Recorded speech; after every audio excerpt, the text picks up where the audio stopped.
André Flao a recadré Pero Luara. André Flao, c'est un ancien ministre belge de la Défense. Et puis à un certain moment, il a été sénateur. Je ne sais pas s'il est déjà à la retraite. Je crois qu'il continue à être député. Ou bien, je ne sais pas. Mais je crois qu'il est en fonction encore en Belgique. Pero Luara l'a reçu.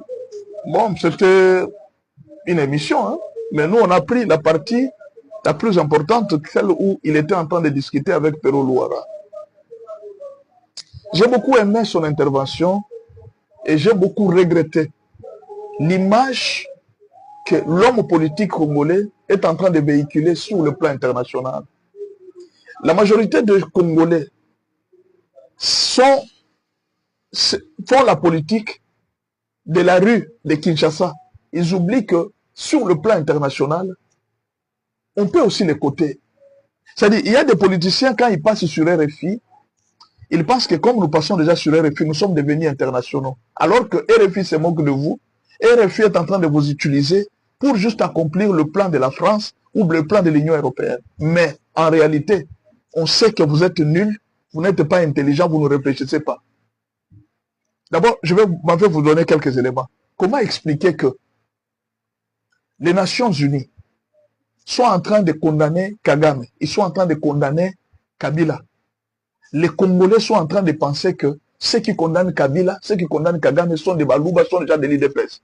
C'est-à-dire, les gens sont là, c'est comme s'ils ne lisent pas les rapports des Nations Unies. Je me rappelle une fois, José Makila l'a dit, on lui a parlé de la résolution 2773 des Nations Unies. José Makila a nié devant Top Congo, il a dit, je ne me rappelle pas avoir lu une telle résolution. Pourquoi? On était en train de lui parler, de lui dire que non, voilà, vous dites que non, c'est Félix qui condamne Kagame, parce que la question que vous lui avez posée, c'était celle-là. Si Félix est en guerre avec Kagame, pourquoi il n'attaque pas Kagame? Mais le journaliste lui a posé la question, il dit, mais après tout, mais il y a déjà une résolution des Nations Unies. Il dit, la résolution des Nations Unies, moi je ne la connais pas. Vous comprenez? Comment expliquer que vous êtes politicien? Les Nations Unies ont fait une résolution que vous ne connaissez pas. C'est ça la politique des Congolais. À un moment, on fait la honte. Et là, j'ai trouvé que ça fait honte pour Pero Luara, quelqu'un qui a fait l'IFASIC. Mais là, il était devant un chevronnet qui l'a recadré, qui lui a montré comme quelqu'un qui n'a pas étudié. Il a posé des questions sur le bilan de Félix Tshisekedi. Vous ne trouvez pas que Félix Tshisekedi ne fait rien au pays et tout ça? Alors, André Flao lui a dit ceci. Il dit, quand vous êtes journaliste, vous devez être d'abord objectif. Ne fût-ce que reconnaître quelque chose que quelqu'un a fait, et puis vous critiquez ce qui n'est pas fait. D'abord, vous devez savoir que l'état de votre pays vient de très loin, il vient d'un fossé. Le président ne peut pas faire à tout moment, partout, et pour tout le monde. Non, c'est impossible. Avec l'état où était le pays. La question que vous devriez vous poser, le pays était à quel niveau? Vous êtes déjà arrivé à quel niveau? Regardez aujourd'hui, la RDC commence à être représentée dans les instances internationales. C'est quelque chose que votre président a fait.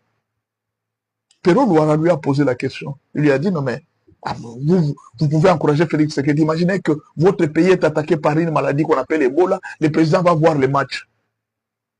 André Flao lui a dit, il dit, mais il n'est pas le seul citoyen du pays, il y a un gouvernement. Il peut se faire représenter. On peut se faire représenter, lui qui est président du pays, alors que tout le monde était là, lui n'était pas là. Il dit, même le match, c'était très important. Il y a d'autres présidents qui étaient au match, mais le pays est en guerre. Il dit, oui, le pays est en guerre. Les États-Unis sont aussi en guerre.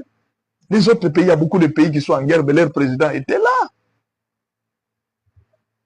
Au fait, vous sentez que la politique d'un Congolais, c'est basé sur les chefs de l'État, mais pas sur la politique gouvernementale. L'opposition est basée sur la personne du chef de l'État. On fait tout pour détruire la personne du chef de l'État. C'est une preuve que Félix est très populaire. Et alors, André Flao lui a dit, mais écoutez, il y a quand même, pourquoi vous, en tant qu'opposant, vous ne voyez que des choses négatives? Pourquoi vous ne voyez pas des choses positives? Par exemple, il lui a donné des exemples. Il dit, regardez la gratuité de l'enseignement.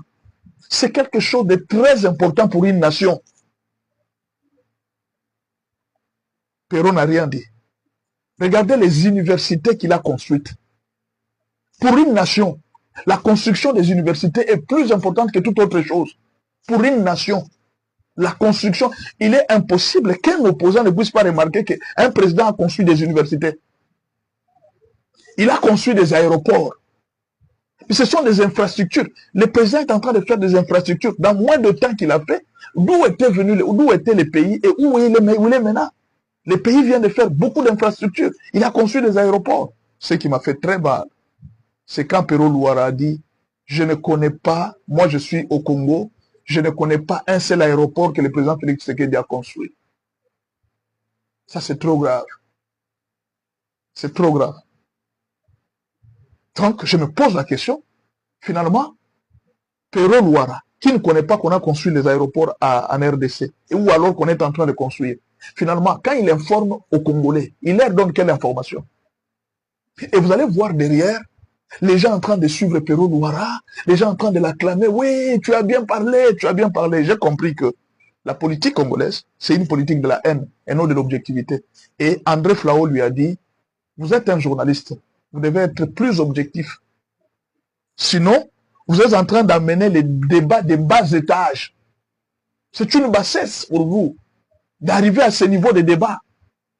C'est une bassesse pour vous, Perrault, d'arriver au niveau de ces débats.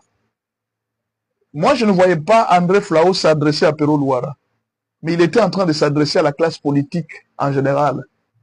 La bassesse de la classe politique en général, qui ne savent pas apprécier les choses les plus importantes pour une nation, la construction d'un aéroport. On vient de renouveler un train qui a fait des années et des années sans marcher. On n'a pas vu un train qui quitte Kinshasa jusqu'à l'aéroport. Moi, je suis à Kinshasa. Je n'ai pas vu un seul train depuis 1998. Je n'ai pas vu un seul train qui quittait Kinshasa jusqu'à l'aéroport. Je sais qu'il y avait un train qui quittait Kinshasa jusqu'à Rifla. Et ça s'arrêtait quelque part à Massina. Mais aujourd'hui, on vient de construire un train qui commence jusqu'à l'aéroport de Kinshasa. Tout le monde est en train de voir. Non, on n'acclame pas, c'est rien. Rien. Un moyen de transport, c'était un début. Non, il fallait qu'on mette les trains comme des TGV. C'était un début. Depuis des années. Il faut faire tout au même moment, au même instant. C'était un début. Les pays étaient dans le trou. On est en train de les relever. Mais aucun politicien ne peut même pas dire, il dit, bon, pour cette chose-là, c'est une bonne initiative. Parce que si on améliore, un politicien peut dire, il dit, non, non, moi je ne suis pas d'accord avec la façon dont on a fait. On pouvait améliorer ça, voilà, il peut y avoir ça, mais déjà c'est créer un acte louable. Non, non, il n'a rien fait. Il n'a rien fait. André Flao a été très clair. Il dit ça, c'est un débat de bas niveau, débat 16. Vous devez apprendre à reconnaître les choses de valeur qui se font dans votre pays, telles que la construction d'une université. C'est très important pour une nation. La construction des aéroports, c'est très important pour une nation. Vous voudriez qu'il fasse quoi à tout moment, en tout lieu, avec un état du pays? Il dit, votre pays, c'est comme un pays continent. Ce n'est pas n'importe quel pays. Les états de route n'existent pas. Mais si il est en train de fournir, ne fût-ce que les efforts, d'amener même le pays jusqu'au sur le plan international, vous ne pouvez pas le féliciter. Ne fût-ce que reconnaître même ce qu'il a fait. Monsieur ne savait plus rien dire. Il était là. Et je pense qu'il a juré qu'il n'appellerait plus jamais André Flao à ce débat. Maintenant, et vous, qui êtes là chaque jour en train d'accuser, je pense que là, si quelqu'un était en train de suivre, si comme c'était Prince Epengue, il allait dire, il dit non, André Flao, il est délit de presse. André Flao est délit de presse. Il lui a parlé de la politique congolaise comme si il est plus congolais que Perrault Louara. Il lui a dit quand le président est arrivé au pouvoir, il a visité tous les pays du monde, tous les pays voisins. Il a visité la Russie. Il est venu chez nous en Europe. Il est parti aux États-Unis. Il a sillonné dans tout l'intérieur du pays. Et voilà aujourd'hui les résultats qu'il a amenés. L'état du pays aujourd'hui, le pays est quand même reconnu sur le plan international. La RDC a gagné beaucoup de points. Si vous dites que l'économie ne marche pas, et pourquoi alors le FMI a félicité la RDC? Il faut voir la félicitation des FMI. Pourquoi alors les investisseurs commencent à se bousculer pour aller en RDC. C'est parce que le FMI a félicité la RDC.